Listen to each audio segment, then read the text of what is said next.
how to sort alphabetically in Excel. Hey everybody, if you're trying to sort alphabetically in Excel, it is super easy if you want to do so. In this video, we are going to provide you with a step-by-step tutorial. So let's get started.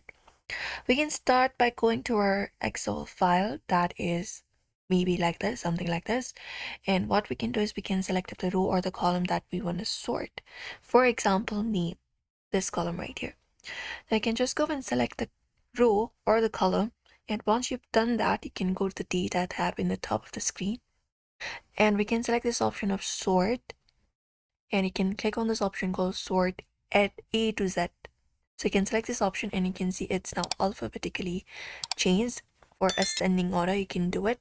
If you want to make it descending order, you can select Z to A, and you can see it has been changed. The data is now changed and your list is now either ascending in alphabetical or the descending one. You can choose one of the method available. Or you can just go over and sort the whole table as well sometimes. So you can click anywhere inside the table and you can go to data option again and you can click on sort, and you can click on this option called sort by name, and you can make the order A to Z or Z to A like this, and then you can just go and click on OK, and this will keep all of the rows together correctly. You can just go and follow this method, and that's it.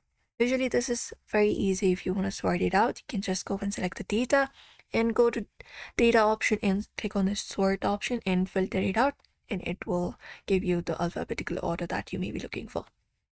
And that's it. So you may follow this process, everyone. It's super easy if you want to do so. So we hope this video was helpful. Give this video a like and subscribe for more tips and tutorials.